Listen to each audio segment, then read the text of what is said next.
Jadi Ustadz sebagai pengurus musola atau pengurus masjid, bagaimana kita menyikapi terhadap ada beberapa segelintir warga yang kadang kurang suka dengan suara-suara yang dilantunkan di masjid atau di musola Ustadz? Suara-suara yang dilantunkan di masjid atau musola, ya kami ambil contoh kadang suara marhabanan atau suara orang ngaji. Rupanya tidak semuanya orang suka, jadi kita bagaimana menyikapi sebagai pengurus musola atau pengurus masjid untuk disampaikan kepada mereka. Terima kasih. Baik. Assalamualaikum warahmatullahi wabarakatuh. Waalaikumsalam warahmatullahi wabarakatuh. Baik. Allah Subhanahu wa taala menjadikan ibadah itu adalah luar biasa. Makanya orang ibadah itu kadang harus bijak. Gak boleh emosi, gak boleh ngikuti hawa nafsu, itu tidak boleh. Ibadah itu adalah sesuatu yang baik, tapi harus bijak kapan ditegakkan, kapan dikerjakan, di mana dan waktunya. Contoh, sholat itu baik tidak, Bu? Ibadah tidak, dapat pahala tidak. Tapi kalau sholatnya di tengah jalan, hah? Saya kan sedang ibadah, saya kan sedang sholat. Allah nyuruh saya sholat, kok saya dilarang-larang? Bukan sholatnya yang dilarang, tempatnya yang kurang tepat. Jangan salahkan sholatnya, tapi yang harus dibeneri adalah tempatnya, jangan di tengah jalan. Jangan tuh ada musola masih kosong sholat di sana. Kenapa? Ya kadang ibadahnya sudah benar, tempatnya yang tidak pas. Contoh lagi, ada salah satu ibadah-ibadah yang mungkin habis campur baur barangkali laki-laki perempuan jadi satu semuanya. Baik tidak? Baik tidak? Yang tidak baik ibadahnya, apa yang tidak baik perkumpulannya. Kumpul jadi satu itu yang tidak baik. Jangan dilarang ibadahnya, tapi yang dilarang adalah apa? Jangan sampai kumpul yang menjadikan ikhtilat yang mahram dan tidak mahram jadi satu. Nah itu beda. Di sini juga sama. Ngaji itu baik. Ngaji itu ibadah. Melantunkan apapun bentuknya itu bernilai pahala. Tapi kembali, kita harus bijak. Bijak itu dalam artian apa? Tempatnya yang pas. Ngaji Al-Quran baik tidak? Ngaji Al-Quran pahala tidak? Ngaji Al-Quran diperintahkan tidak sama Gusti Allah. Tapi diatur di sini. Diatur tujuannya apa? Tujuannya agar semuanya baik. Bukan Quran ngajinya yang dilarang, tapi cara inilah yang harus diperhatikan. Apa kira-kira yang salah? Apa kira-kira yang ini contohnya? Kalau memang seseorang itu terganggu dengan sesuatu apapun, hadisnya itu ada al-muslimu man salimal muslimuna min lisanihi wa yadihi. Orang Islam itu yang nggak pernah nyakitin siapapun. Lidahnya nggak pernah nyakitin, apapun nggak pernah nyakitinnya itu. Ibadah juga sama.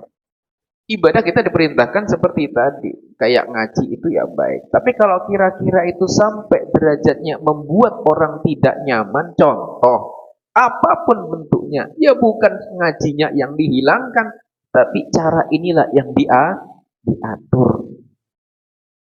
Contoh, saya kan diperintahkan di dalam Quran kan suruh zikir, saya zikir.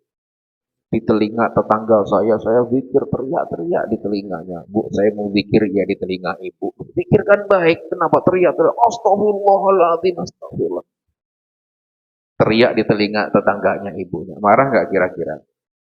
Marah tidak? Wajar tidak? Wajar. Wajarnya kenapa? Ya mungkin bukan derajatnya sudah membuat ketidaknyamanan. Bukan berarti istighfarnya yang dihilangkan, tapi caranya yang harus perbaiki. Oh, ternyata kalau zikir di telinga teman saya agak kenceng itu kayaknya kok ganggu. Ya sudahlah, agak saya kurangi dikit. Oh ternyata kok sholat kok agak di tengah jalan itu agak ganggu. Ya sudahlah saya pinggir sana di agak yang aman-aman. Kita harus tahu diri. Karena apa? Bukan semua orang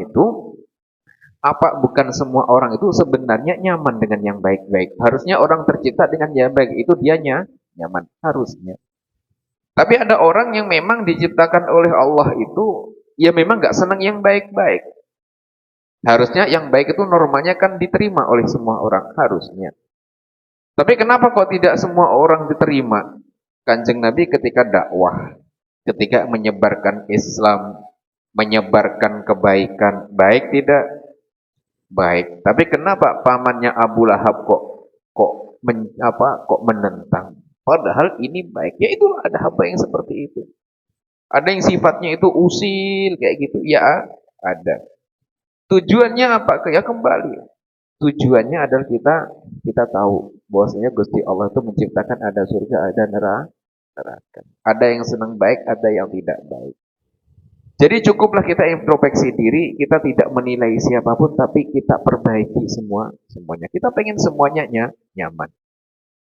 Yang ngaji nyaman, yang tidak ngaji, nggak seneng ngaji juga nyaman. Kanjeng Nabi nggak pernah ganggu tetangga-tetangganya, yang Yahudi juga nggak pernah ganggu, yang Nasrani juga nggak pernah ganggu. Akur dengan mereka semuanya. Yang sering nyaci-nyaci, yang buta, yang tiap hari kerjanya Kanjeng Nabi, setiap hari dikasih makan sama Kanjeng Nabi, disuapin lagi. Itulah Kanjeng Nabi. Artinya apa? Kita berusaha apapun bentuknya, kita tujuannya baik semuanya. Tapi jangan lupa caranya harus dengan yang baik, yang tidak nyakitin siapapun. Kalau ibadah itu nyakitin, contoh. Seseorang ketika tawaf di Ka'bah, mencium Hajar Aswad itu adalah suatu kemuliaan. Cium Hajar Aswad. Mulia mencium Hajar Aswad. Kenapa mulia? Karena Kanjeng Nabi pernah mencium Hajar Aswad. Ketika Kanjeng Nabi pernah mencium Hajar Aswad, maka ya kita ikutin karena Nabi nyium, ya kita ikut nyium. Karena apa? Kanjeng Nabi nyium. Karena apa? Ya ibadah. Tapi ternyata ketika caranya dipakai dengan yang tidak baik, sekarang gak ada nyium Hajar Aswad yang nyaman, gak pakai rebutan, gak pakai tarik-menarik, gak pakai nyakitin orang, itu gak ada ceritanya. Yang ada apa? Orang pengen nyium Hajar, ya tarik-tarikan, sodok-sodokan, dorong-dorongan, nyakitin yang semuanya. Karena semuanya pengen nyium Hajar Aswad. Ribuan orang nyium satu tempat, tujuannya satu, yang ini banyak, sehingga dorong sikut ini semuanya. Ibadahnya belum tentu dapat pahala, nyakitinya sudah pasti. Pahala nyikut orang satu itu sudah pasti. Makanya kita harus bijak. Nyium Hajar Aswadnya itu belum tentu dapat pahala. Ibadahnya belum tentu dapat pahala, tapi nyakitinya udah pasti dapat dosanya. Makanya di sini apa ya, kita introspeksi diri.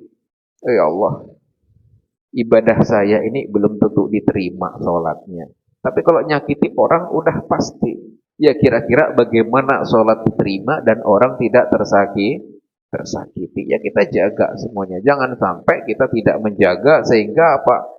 Ya tadi, dengan emosinya pokoknya orang ini nggak bener. Saya sholat di tengah jalan kok dilarang-larang. Kan sholat ada perintahnya. Oh tidak seperti itu. Dijatur sama Gusti Allah. Jadi jangan sampai di dalam apa? Di dalam Islam itu ada orang yang tersakiti dengan bentuk apapun. Walaupun itu baik. Karena ibadah itu belum tentu diterima amalnya, ibadah pahalanya. Tapi kalau kejelekan itu ya pasti dosa. Baik. Jadi apa intinya tadi?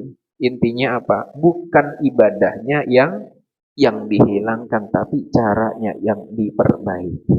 Caranya yang dievaluasi. Kalau memang caranya ini tidak baik di sini, oh saya pakai cara yang lainnya. Oh barangkali speakernya ganggu, ya sudahlah. Yang penting saya bisa ngaji, orang bisa ini tanpa tersakiti. Itu adalah tujuan semuanya. Karena kebaikan apapun kalau masih adanya sifat menyakiti siapapun, ya tadi kurang baik. Jadi apa? Jadi dievaluasi semuanya. Nggak boleh ibadah itu egois juga nggak boleh. Ibadah itu hawa nafsu juga tidak boleh. Semuanya apa? Biar Allah senang, manusia juga senang. Kita berbuat baik kepada Allah, berbuat baik dengan manusia, yaitu. Makanya banyaknya problem itu karena kita hidup dengan manusia. Makanya problemnya banyak dengan manusia. Problem terus sama manusia. Urusan apapun, problem. Kita ngaji ada yang ganggu. Kita di sawah rebutan air. Kita di ini rebutan proyek. Kita ini rebutan. Ini sudah sunatullahnya seperti itu. Tujuannya apa? Tujuannya sesaat kita biar tahu, sadar bahwasanya semuanya itu adalah apa? Semuanya itu adalah kehendak Allah. Allah menghendaki sehingga terjadi. Dan kita minta kepada Gusti Allah agar kita diciptakan oleh Allah selalu dibimbing untuk senang yang baik-baik dan tidak disenangkan dengan yang tidak baik-baik.